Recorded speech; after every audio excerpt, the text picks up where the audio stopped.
Hello everyone, it's Kevin here with another edition of the Red and the Black Football Show. Well, the boys headed down to Burleigh to take on I said Burleigh Bears again, like I did an interview with Russell. The Burleigh Bulldogs. Burleigh got them 3-1. Apparently they had a really good a player, an ex-NPL player from Victoria. So that's a really good effort.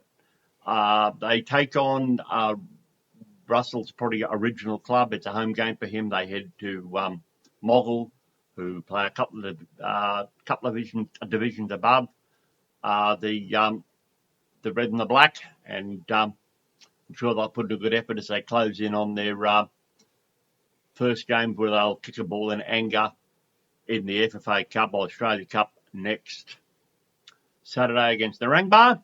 Anyway, I did catch up with Russell. Here is what he had to say. Hello, Russell. How are you? Good, thanks, Kev. Very good. Here we are talking again, in a new year, which is good. How'd you go on against the Bears? Not Burleigh Bears, Burleigh Bulldogs. Yeah, Burleigh. Yeah, mate. That was a bit of a tougher one, to be honest. We went into the game with 5 first-team players out and 3 Resies players out, but that's what pre-season's all about. So it's about experimenting and see what we've got. So really excited to be able to play players like Jules, who's only played a total of 10 minutes before today or yesterday. Andy Gold had only played 30 minutes. He played 90 minutes, which is great. We experimented with a new player called Josiah, who we trialled, and he got about 75, 80 minutes. And we had a couple of Resies, Ben Abbas and Yuki as well. So they both got about half an hour. So Joshy Sewell came back, which is always a big plus, but he's only had one train behind him because he's come off an injury and some work commitments. So he played a 90-minute session as well.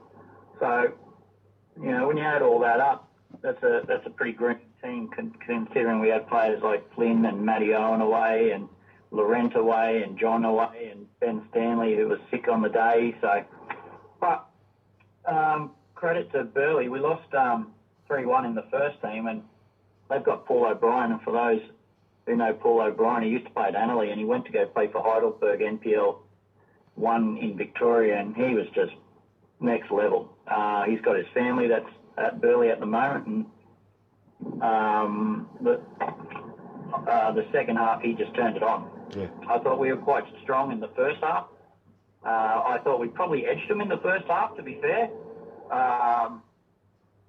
It was 2-1 at half time. They scored with 20 seconds to go before half time, exactly the same as the Coolum game. Mm-hmm. Our goal was scored by Tyler.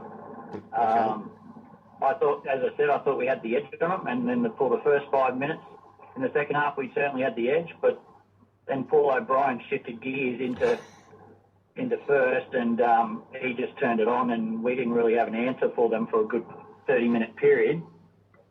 But in saying that, they only scored 1 goal in that period. So, you know, there's a lot of positives, a couple of negatives there, but at the end of the day, considering it was a green lineup and you know, a new lineup and some Resi's depth, and they're 2 grades higher than us as well, and they are a very good team. But we brought it home with the last 10 minutes and showed what we can do. So not all bad, but just a couple of question marks might be the best way to explain that. But as you say, that's what pre-season's for. You got a game next week? Yeah, we've got Moggle at Moggle this week, so that's pretty much a home game for me. That's only 2 kilometres down the road, which is fantastic for me.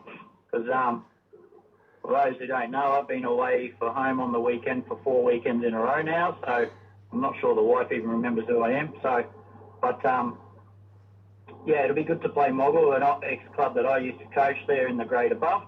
I always try and have a really difficult pre-season, playing tough teams, so that when we come to the season proper, it becomes a little bit easier, I guess, maybe, lack of a better word. But, mate, there were some good results on the weekend.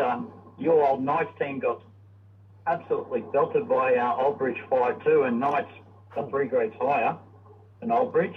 Whoa. And Oldbridge is obviously in our comp. Yeah. And Yeronga had a 4 draw with Yongra's also in our comp. I can't remember who they drew with, but they had a 4 draw against a higher grade team as well. So couple tricky teams as usual in this competition. I've coached at many levels, as you know, but this is definitely one of the most difficult ones because you get 2 or 3 teams that just have quality players and they dominate the league, but we always seem to do really well in it. So I'm just excited to get going and have the cup after, because this weekend's the bye that we've got for the cup. Yep. So we're playing Mogul and then we'll play Narangba at Narangba in the first game of the cup for us the week after. Okay, mate. I wish you the best of luck against Mogul, and I'll catch up with you next week. Just before you go, if you don't mind, I just want to give a bit of a rap to the Resi team. They found themselves against a red-hot Burleigh team on the weekend, and in the first 20 minutes I thought we might end up a cricket score against us. We actually scored early with a fantastic top bins goal by Sasha. We ended up losing 2-1, but the boys really dug deep and every single player played really well, and extra credit to someone like Ben Abbas who played out of position in centre back and probably had the game of his life, to be fair. So well done to Derek and the boys there. I just want to give them one little wrap before you go, if that's okay. That's fine, mate. That's fine. But, yeah. This is your time. You can say what you like.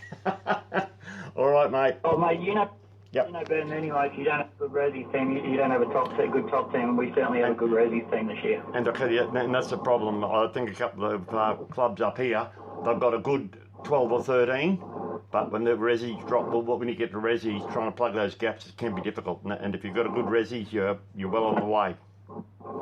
Exactly right. Exactly. Okay, mate. Great to chat with you, and I'll catch up with you. Thanks, Kurt. No worries. Yes, Russell was very pleased with the performance. Hopefully, they'll have players back on deck soon, and when the season starts, they'll be raring to go.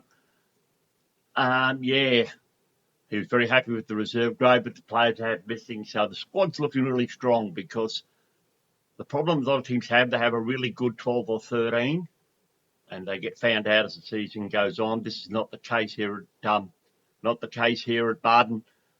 They've got 2 good squads, and it's going to stand them in good stead, and I'm sure they'll go well. Best of luck, boys. Looking forward to doing a Moggle and hearing the result from Sugarwood Street. I hope that victory is sweet at Sugarwood Street. This is Kevin for the Red and the Black. You're on Radio WFC, the Snake Station.